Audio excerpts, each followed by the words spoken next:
One Piece is considered one of the greatest anime of all time, and rightfully so. The series has been going on for more than 2 decades, covering over 1,000 manga chapters and surpassing another 1,000 anime episodes. Despite so much time passing, it's remarkable that such a story continues to have an ever-expanding fan base. While I do have some reservations of One Piece fans, especially those annoying ones, it's important to recognize the genius of Eiichiro Oda, the man behind One Piece. So, with its large popularity around the world, it was bound to eventually get more releases internationally, and we saw this in the form of films like One Piece Stampede and One Piece Film Red, being distributed in theaters across the US as well as other countries outside of Japan. Needless to say, it's always a great day to be a One Piece fan.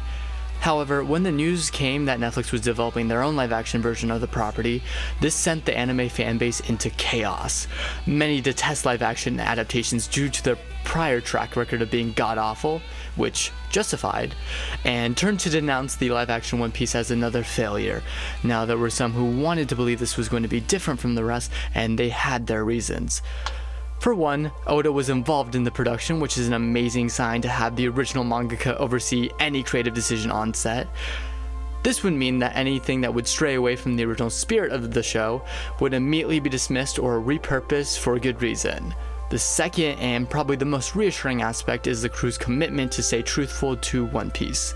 The filmmakers, actors, and producers had continued to emphasize their desire to replicate the anime as closely as possible, even going the extra mile and building the physical ships of the show from the ground up, instead of relying on VFX, which would have been an easy solution from their end. This bought a lot of goodwill from many fans anticipating the show, and lastly, it turns out the actors of the show playing our Straw Hats are big fans of One Piece themselves, and their excitement to play such iconic characters shone through. The bonds they formed over the production of the show, it really felt like they developed a true friendship with one another, and it came across strongly in the promotional pieces. The fact that Inaki started crying while reacting to the first trailer of the show, along with the other Straw Hats comforting him, spoke volumes. Now, all that was left was the release, and so many months went by and more trailers were released until eventually, the live-action One Piece was here. Here are my thoughts. Wealth, fame, power. I found everything this world has to offer. Free yourselves, take to the seas, my treasure is yours to find. These were the words of Goldie Roger, which sparked a new age, the Great Pirate Era. And with the killing blow, pirates rushed to the seas, and the live-action One Piece had kicked off. Honestly, not that bad of an introduction for the show. The scene, both with the cinematography and epic score, really set the tone going forward. The set design gave us a feast for the eyes while also allowing for some great sound design, and I enjoyed seeing all the cameos of famous, or soon-to-be famous, pirates in the crowd, a big parallel to the anime, and it helped solidify one of the best aspects of One Piece. The world feels very alive and real. Also, bless Oda and the team at Netflix for actually making the live action at least seem recognizable to the anime. I know it's the bare minimum, but for some reason, others can't get it right. Anyways, we then get introduced to Luffy, and I love his interactions with the Cuckoo Bird. We get a sense of who he is as a person, or rather, him as a dreamer. He will become king of the pirates, but his ship is sinking. Like in the anime, Luffy decides to hide himself in a barrel when he is picked up by Alvida's crew. We then get our introduction to Kobe in this scene, and our first variation of the source material. Although I do prefer the anime where Luffy breaks free from the barrel, punching one of the Alvida pirates in the process, I understand this decision was just to have him take off the barrel normally. Assuming feasibility-wise in live action, it would have been very tough for them to pull off something similar, so that's probably why they did it. Now going into this is where I decided to give the live action some liberties, because I knew there were going to be more instances like this. Par for the course, Luffy beats Alvida with his Gomu Gomu pistol, which looks pretty decent, and really got a laugh out of me when she went flying. There was also another addition the live action makes when Luffy and Kobe are sailing away from Alvida's ship, which also catches fire, and Luffy says that they're going to steal the map of the Grand Line from a navy base by sneaking in, only to hear Alvida's ship cracking and burning in the background. I just thought that part was great. We then meet Zoro, which instead of being tied up, has an encounter with Mr. 7.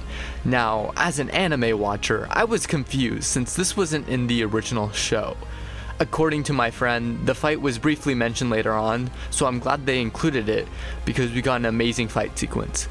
Choreography was handled extremely well, from Luffy doing flips in his fight against Alvida to Zoro's duel with Mr. 7, and I love how it played out. Now, one of the biggest changes is the inclusion of Nami during the Romance Dawn arc. In the original, Nami is more of a mysterious background character who doesn't become relevant until the next arc in Orange Town. Here, they decided to have Nami interact and help Luffy and Zoro beat Axe Hand Morgan. We see them working together as a team. Again, the big fight between the Marines and Axe Hand Morgan and the Straw Hats, fucking incredible.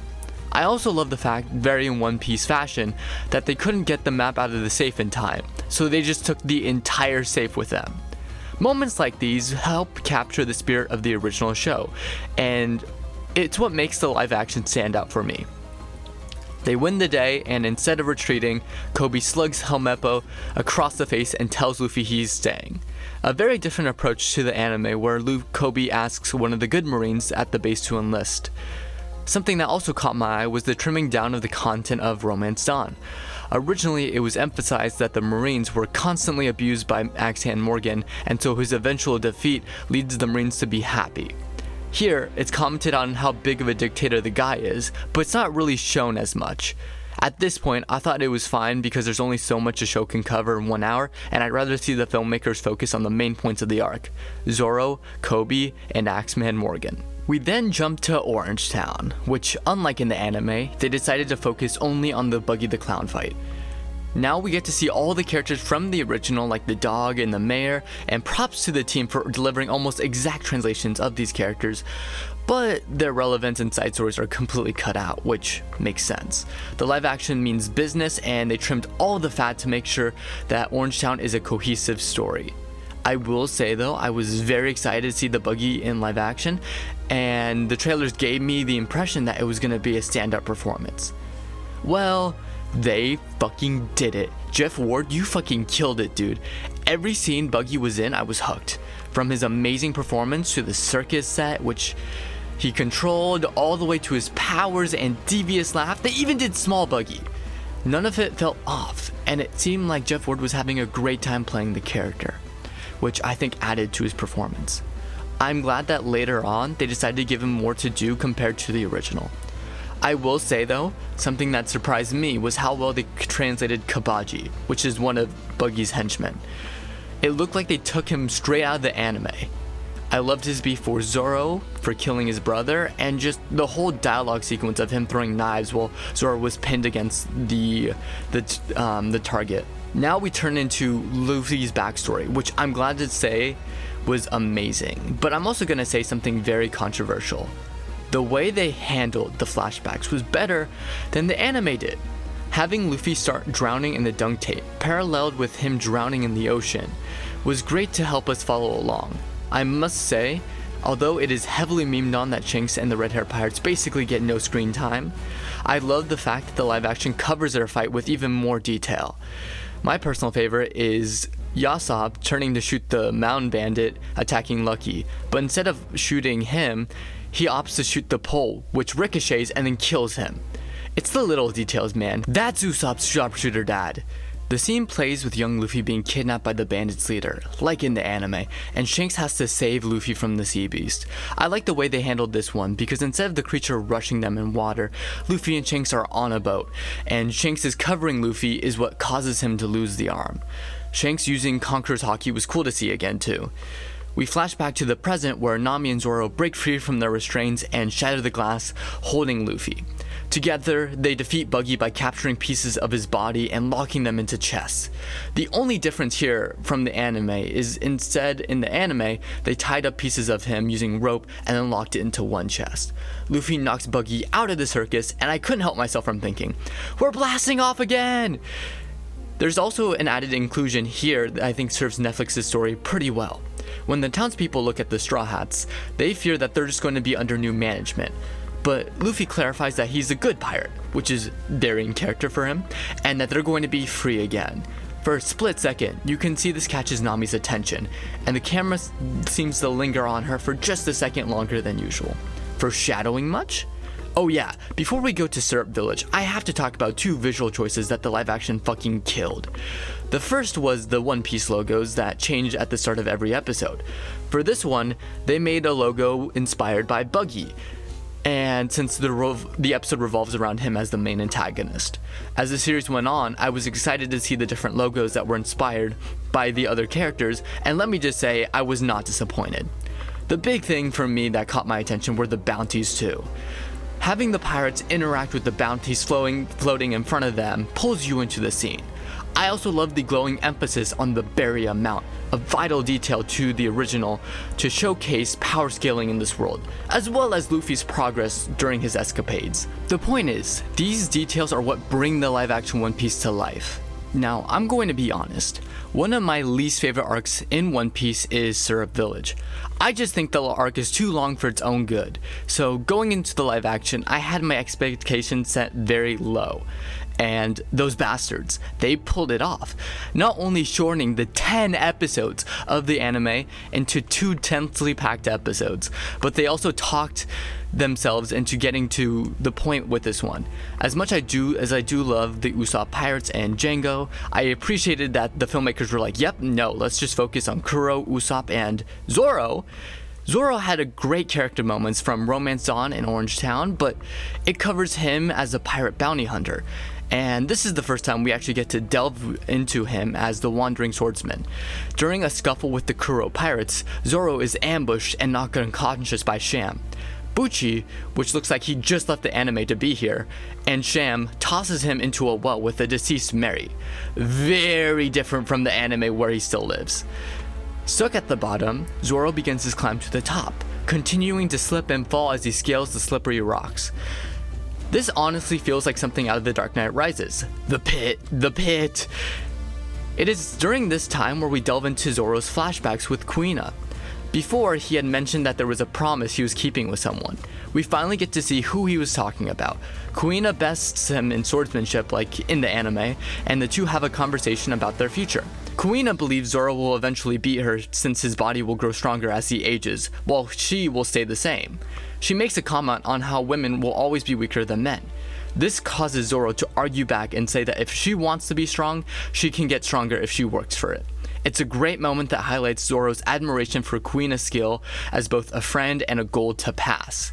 This is what makes her eventual death so heartbreaking, and Zoro's vow even stronger. By the way, I felt like every flashback scene they killed, both the actors playing them and the way they were written. Through remembering this promise, he uses his strength to overcome the pit, and climb out. With his eyes set on a new goal, saving his friends, he heads into battle, which leads to one of the funniest scenes in the entire live action, which we'll get there. In the meanwhile, Luffy drinks poison, because of course he does, and is temporarily knocked out of the fight. Poor timing too, because this is when the plot twist happens and Kuro enacts his plan of killing Kaya and stealing her fortune. Oh yeah, forgot to mention that. So, long story short, Usopp is a ship cleaner they meet while looking for a new ship. Usopp takes him to Kaya, a childhood friend of his, since she owns the entire shipyard. She has a butler who's kind of an asshole, and it turns out that the butler is actually a pirate in disguise, and the Straw Hats have to beat him and protect Kaya. That pretty much sums it up. Anyways, back to what I was talking about earlier. Luffy chooses the worst time to be incapacitated, and Kuro hands him over to the Marines.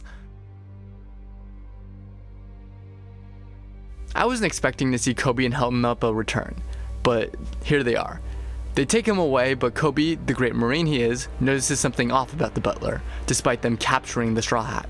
Helmeppo protests, saying that they're just going to do their job. This was more than the anime covered, and I'm all here for it. Seeing the two bicker, as well as having them be reoccurring villains within the East Blue Saga, adds so much cohesion that the original didn't really have. Zoro suddenly appears and saves Luffy from the Marines. I love the fact that the only reason that Luffy was able to evade capture from the Marines, and this is what I was talking about earlier, was because Zoro got lost on the way to the manor. Classic Zoro. The two return to save their friends. Zoro fights Sham and Bucci for round 2, while Luffy has a showdown with Kuro. Luffy uses sound to find Kuro and defeats him. Usopp did little to nothing during this arc compared to the anime, so if I had one nitpick, it'd be that.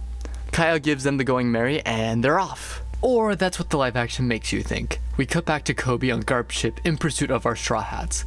I just want to say, real quick, Garp's ship is so badass. Anyways, they fire at our heroes, and Luffy, being the goat he is, inflates himself to the size of a weather balloon and fires back the cannonball directly into Garp's mast. Now, does the CG on Luffy look wonky? Yes. Do I care? No. Why the hell would I? He did the thing from the anime. Why wouldn't I be happy? I'd rather them try to be faithful and make him a balloon rather than playing it safe and doing something realistic and boring. So I want to give them huge props for that. Anyways, they travel into the fog and run into Baratie, a floating restaurant, also known for the place that Sanji works at. And my goodness, them building the actual vessel paid off big time. It looks so good seeing them dock at a port surrounded by real ships. They definitely did not cheat with this one. Huge praise for them yet again. You can tell they put a lot of passion towards One Piece in every scene. They enter and find a host asking for reservations. Luffy assumes that he will give them a table automatically, which is very in character for him, so Nami, being the big sister type of character, bribes the host for a table. I like how Nami is very much the realist of the group, surrounded by muscle brains. It's a great dynamic from the show carried over. And then we get Sanji, who looks so good. What did they do? He's perfect. He gets his food rejected by Zeph because he won't follow the menu and gets sent to wait tables, where he starts acting like a flirt towards Nami. They nailed him in live action, and I'm so glad they decided to tone down his perverted nature in service of more of a flirty attitude. It's like the filmmakers understood which elements of the anime could be translated over and which should be reimagined. Or it could have been Oda's influence as well. Or maybe a combination of both. The point is that they nailed it. Sanji gives the check to Luffy, which, big mistake number 1, and Luffy proceeds to write an IOU. Very similar to a moment in the anime where Luffy gives a rock to a vendor that says, "I owe you from the future king of the pirates." It's great. Zeph forces Luffy to work as a busboy to pay off his tab, and this is where Luffy gets to talk with Sanji. Sanji's dream of finding the All Blue is revealed. This entices Luffy to let him on board. A common theme throughout One Piece is the desire to achieve a larger-than-life goal. Every one of the Straw Hats possesses this. Luffy wants to become king of the pirates, Zoro wants to become the world's greatest swordsman, Nami wants to draw a map of the world, Usopp wants to become a brave warrior, and now Sanji wants to find the All Blue.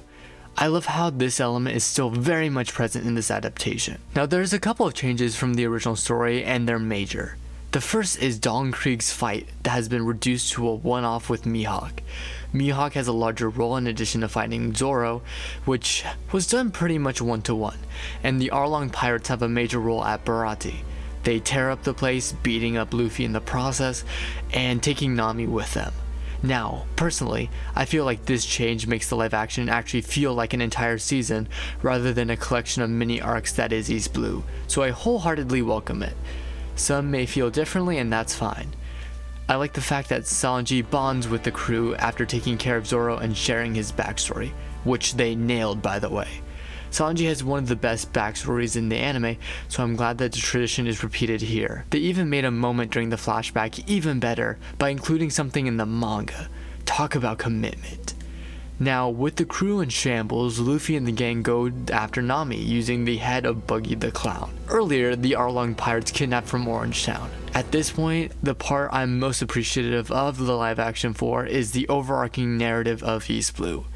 Honestly, I think it improves the story beats done in the anime in some regards. We head into the last arc focused on our last Straw Hat member, Nami. Over the course of 6 episodes, she's painted the most in a mysterious light, explicitly stating her distaste for pirates and hiding communications from her crew. When the crew arrives at a destroyed Cocoa Village, they see Nami collecting payment from citizens to give to Arlong. She acts cold towards everyone and is visibly upset when she spots Luffy and the others there. She storms off with Arlong's payment, and the crew decides to investigate. Through her adopted sister Nojiko, the Straw Hats learn of Nami's tragic past. Nami has always been a troublemaker growing up. stealing a map book since she couldn't afford it, but it was Belmere, a former Marine, who becomes Nami's adopted mother and educates her from right and wrong. Belmere would later sacrifice herself to the Arlong pirates to save both Nojiko and Nami. It was tough to watch in the anime, and it just hits just as hard here. Although Nojiko is heartbroken, Nami decides to work under Arlong under the conditions that she could pay for the freedom of Coco Village. Arlong says he'd agree to the terms, but we all know this was never going to be the case. I despise Arlong in the anime for what he does, but this just furthers my hatred for him in the live action. Using the corrupt Marine Nezumi, Arlong betrays Nami and steals her treasure before the trade was made, and she begins to break down. Then, the walk happens. Oh my god, the walk. It's so good! With Nami trying to cut off the Arlong pirate's tattoo, to Luffy stopping her, her cry for help, and him placing his hat on her head. It was one of the best moments in the anime, and I'm happy to say they nailed it here. Pure perfection. This adaptation puts every other live action to shame. How dare they try to compete? Except for you, Rurouni Kenshin, you're perfect. I love anime because of moments like this. Chef's kiss. The scene continues with a big fight with the Arlong pirates, and I must say, the costuming and makeup department freaking killed it. It looks so good. They haven't missed with their translations from anime to live action. The real goats, I tell you. Luffy, Zoro, and Sanji go ham. They're pissed, and I love it. To me, the more the series went on, the more I liked Inaki as Luffy. Just because Inaki's version of pissed off Luffy gets you hyped the way an anime does with lighthearted characters becoming absolute menaces. Luffy chooses to fight Arlong head on after being beaten up by him first. He unleashes Gomu Gomu Gatling gun, which looks so good. And then he destroys the support beams of the Arlong Park building, and the whole thing starts to come down. Now, the way Luffy tore down the building was badass. He kicks his foot through the roof of the building and slams it down on Arlong's head, beating him down several floors of the building and leveling the whole area. I love One Piece. The day is won, and after some scenes with Garp confronting Luffy, there isn't really major in the show. I guess the crew declaring the girls on the barrel was pretty hype, especially since the anime did it too. They hint at both Smoker and the Grand Line, and that excites me too. Oh, I also like seeing Mihawk talk to Shanks about Luffy's new bounty. That was pretty cool too. Overall, what are my thoughts? Well, there are a few nitpicks I have. Axe-Hand Morgan needed to be shown as more of a dictator. The destruction of Orange Town should have been touched on more. Usopp could have been used more during the Syrup Village arc. The script and editing could have been touched up a bit more. But these nitpicks aside, the live-action One Piece did something no one thought possible. It broke the live-action anime curse by putting fans first. When the producers, actors, and filmmakers made a decision to win over the fans with their own passion for One Piece, it was set in stone that this was going to be unlike anything you had seen. By choosing to go the extra mile, by choosing to do the research, by choosing to add a little oomph to the work, this show became a tremendous success. This was Netflix's huge gamble, and I must say it is amazing to see it pay off spectacularly. I genuinely hope this gets a season 2, because I want to see where the story goes from here. How will they handle future arcs like Alabasta and Skypiea? They had already tackled the basics, but can they handle something more intense? Something that really pushes them beyond their limits? Only time will tell. All we can do at the present moment is to sit back and enjoy the fact that we got such a great season 1. On a scale of 1 to 10, I'd say this falls into a 9 out of 10 for me. However, due to recency bias, I'll drop it a point to a nice 8 out of 10 just to be safe. But honestly, ratings aside, I had such a great time with the show that I ended up binging the whole thing in one day. It will still remain one of my happiest moments knowing that One Piece was the one to break the glass ceiling. What did you think of the live action One Piece? Let me know your thoughts in the comments below. Thanks for watching.